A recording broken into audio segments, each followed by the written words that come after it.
buy a piece of somebody else's pie, we don't know the cook who baked the pie. And we don't know the pie may be poisoned. Bake your own pie. Design your own government. Look at Africa. There's not a single African government in all Africa, and this is why the African Revolution went wrong.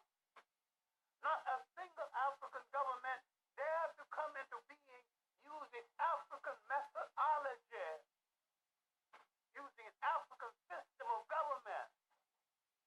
Going back into African history and see the African democratic form. Now let's go back and pick up an example.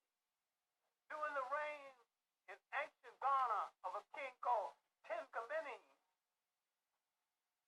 the lowest person in the kingdom could petition his king.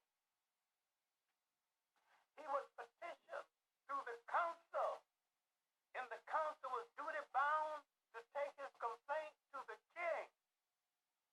And if enough people of his status complained about the king, the council had to recommend the abdication of the king. And the king couldn't do about it. Couldn't do nothing about it. This is a monarchy, and yet it was democratic. And this is why Tinkameni was known as the king who rode out twice a day, every day. He would ride out among his people and administer justice. And anybody who wanted to talk to the king could approach the king, and did not have to move from his presence until he was sure that justice had been done in his case. He would ride out again in the evening in splendid regalia, dogs with gold collars, horses dressed better than the then kings of Europe, men of the mat, men with silk and brocade mats, just in case the horse want to take a nap, to lay down the mat so the horse could rest a while. Splendor at its best, controlling the gold country, fabulously rich, and the people shared in the riches. The assumption is that a monarchy cannot also be democratic. When we go back and look at these African farms, we don't need to for democratic farms. We had these farms, and we had communal living before someone invented communism. We had social living before someone invented socialism. But when it's coming from Europe, because of our European fascination, we think it has to be good because it came from them. We have not looked deeply at what was taken from us, because we have not looked at the great river civilization of Africa. Now, this is a great concern for a lot of people, but because of our number in the world and how we are dispersed in the world, we're supposed to be winning. Some of the great wealth in the world is in our hands. 98% of the gold, the gem diamonds, comes out of Africa. The bulk of the gold comes out of Africa. Most of the cobalt comes out of Africa. Manganese out of Africa. 2/3 of the copper in the world comes out of Africa. A great deal of the zinc and the lead in the world comes out of Africa. If we united African people all over the world, we could close down American industry.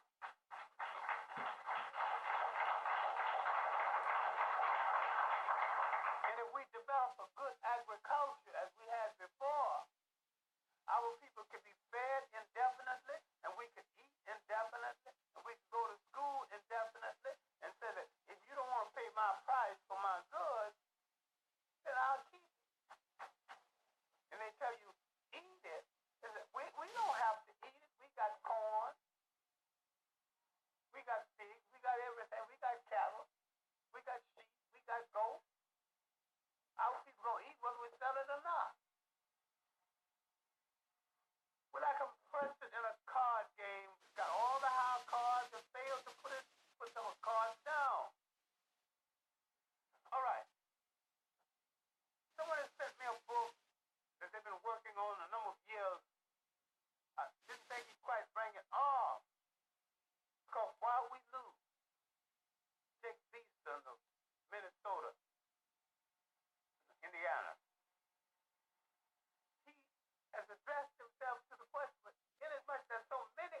theory.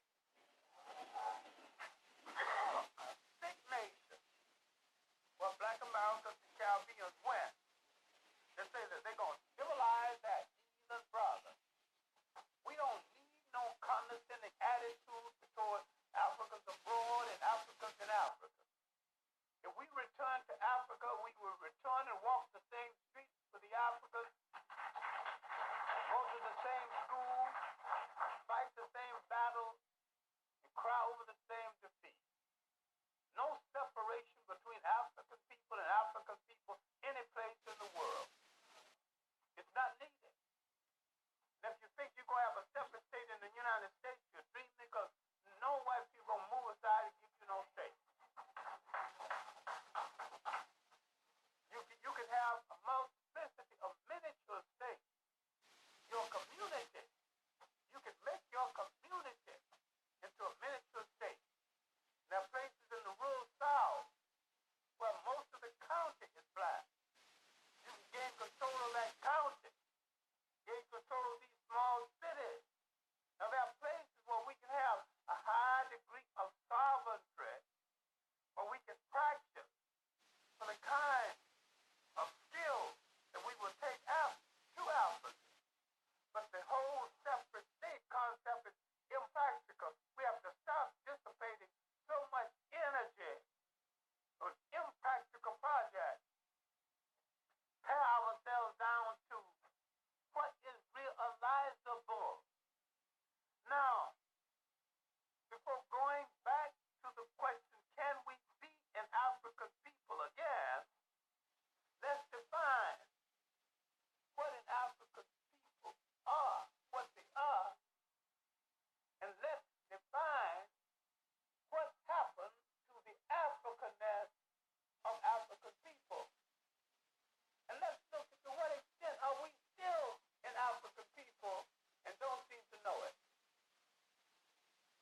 Living in rural Alabama, in Georgia, and traveling in Africa, I've seen identical traits.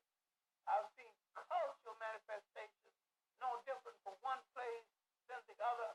And if you tell the black American he's doing something African, he want to hit you. And yet, through genetic transference, he still maintains so much that is African. What sustained Africa those many years before the foreign? What did he create within himself that he had a society where he not only had no jails, but no word in his vocabulary that meant jail? He created a system where man's function was to bring people in harmony with nature. There's some aspects of it that may work for them, but our concept of consensus and talking that the Europeans call Palava, Africa's parliament, the fees. We need to look at that again. What can we draw from that? We need to look at our families again. And I need to look at my own family. And when there was debates and my great-grandmother was alive, and finally she would listen to the debates, and then she would render an opinion based on it. If there was any dispute, all she had to do was to stand up and tap her cane on the floor, which means the court is over, the decision is in, no further conversation. She has said the wisest thing, she's given it all kind of thought. She said that listen patiently to everybody's argument, she analyzed the argument, and reached a decision. And that was our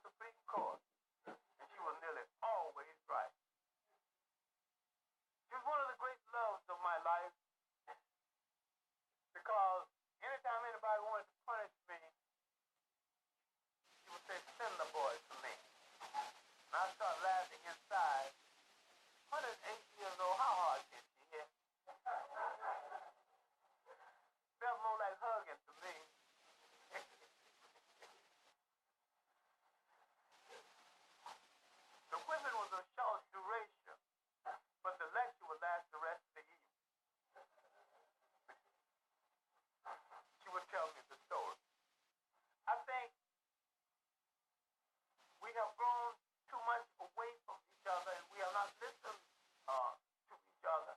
We have not consulted songs that we created. I don't know who Robert is, who did his Robert's Rules of Order. And if he's alive, and I hope I got enough sense to choke him when I find him,